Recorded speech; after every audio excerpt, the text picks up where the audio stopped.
The 1947 Taft-Hartley Act, which limited the ability of labor unions to organize and to call strikes, put the brakes on what had been unquestionably the greatest 15 years of labor organization and an increasingly strong union movement in U.S. history.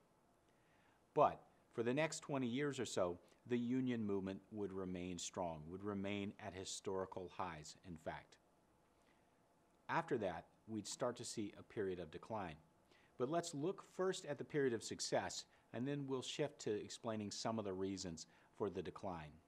As of 1948, 34% of all private sector workers are organized. The number in the public sector, and here we're talking about employees of state, local, and the federal government, including people like firefighters and policemen and so on and so forth, only about 10% of them are unionized as of the late 1940s, and that percentage would increase over time. But throughout the 1950s, the total percentage of American workers who are members of unions, who are members of the organized labor movement, remains high. As late as the early 1960s, it's about 25%. That's very, very significant. That gives the union movement as a whole, organized labor as a whole, a seat at the table in determining national economic policy. That means that it is very difficult and very challenging for any one corporation to say, we're going to push this union out of our factories. We're going to refuse to make a contract with them. They know they're going up against a powerful force, and that powerful force was so powerful because it had delivered real gains to American workers, a steadily rising standard of living throughout the 1950s. But at some point in the 1960s, things started to change. The total number of workers involved in organized labor would start to decline, slowly at first. The number would still be fairly high by the early 1980s, 15%. But then it would start to plummet. And even before then, two other things had happened. The esteem in which Americans held labor unions as a whole, which was something like, which if you can measure it, was at about an 80% positive rating according to pollsters in the early 1950s. That started to decline rapidly. It declined to about 50% and even slightly lower by the 1970s.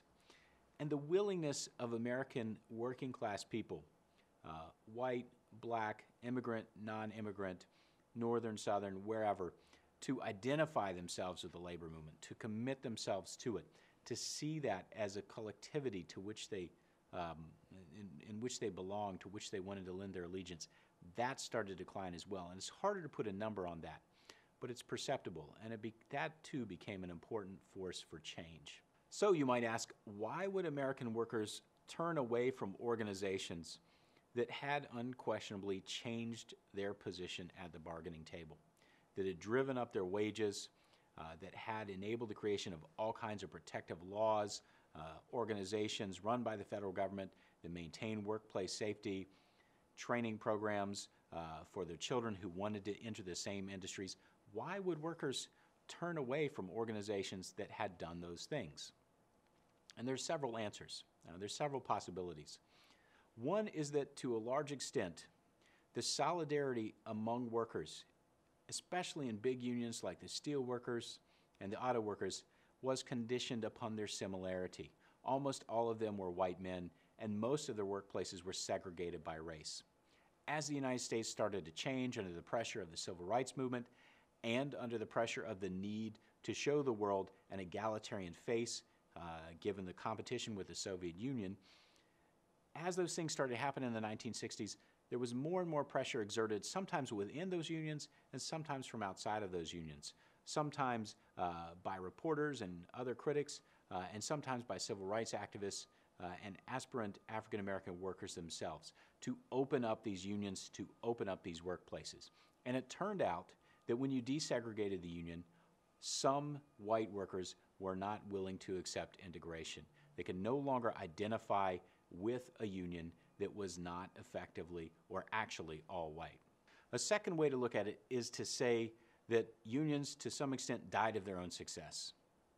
As they were able to deliver more and more gains to workers, as they became more and more institutionalized, more and more expected as partners at the bargaining table, And as the rewards got greater and greater for union leaders who were able to sign big contracts with management, eventually, some would charge, the leadership got detached from the actual body of the union, from the actual concerns and the actual lives of union workers. And so the unions start to decline from the perspective of democracy, at any rate. They become corrupt. They're led by those who are essentially politicians rather than activists, if you will. There's probably no better example of this than the United Mine Workers, where an entire family of a labor activist within the union who's trying to change it from the bottom up is murdered one day in 1969 at the orders of some of those who are most powerful in the union and who are most reluctant to see it change. And others would charge that the unions are just one more group in American society that is disrupted and pushed in unexpected directions by the many social, political, and cultural changes of the 1960s.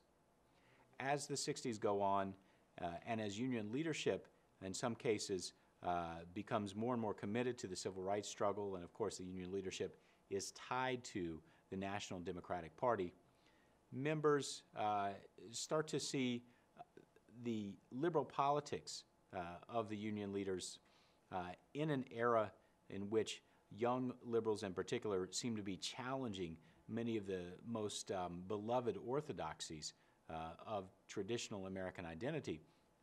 They start to pull away from the idea of the union for that reason. And so you start to see conflicts erupting between constituencies which just a few years before had really been allies.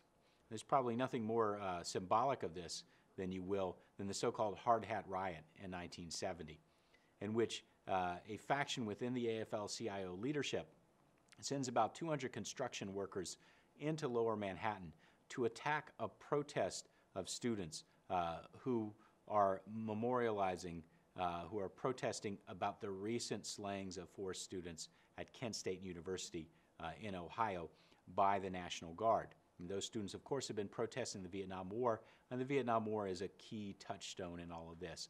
Many union workers sent sons to Vietnam, and they felt that students like the ones who were protesting in Lower Manhattan were desecrating the memory of those who had been killed fighting for the United States in Vietnam, or were somehow undermining those who were still fighting.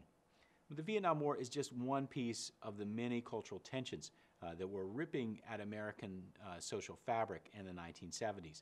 The point is that by the end of that era, many of those who had been the traditional backbone of American unions, white working-class men in northeastern and midwestern cities, were very doubtful of their own ties to the AFL-CIO, the umbrella union organization, and even many lower-tier union leaders. And there are many reasons that had pulled them away from it, but their commitment to the idea of the union had perhaps changed a bit.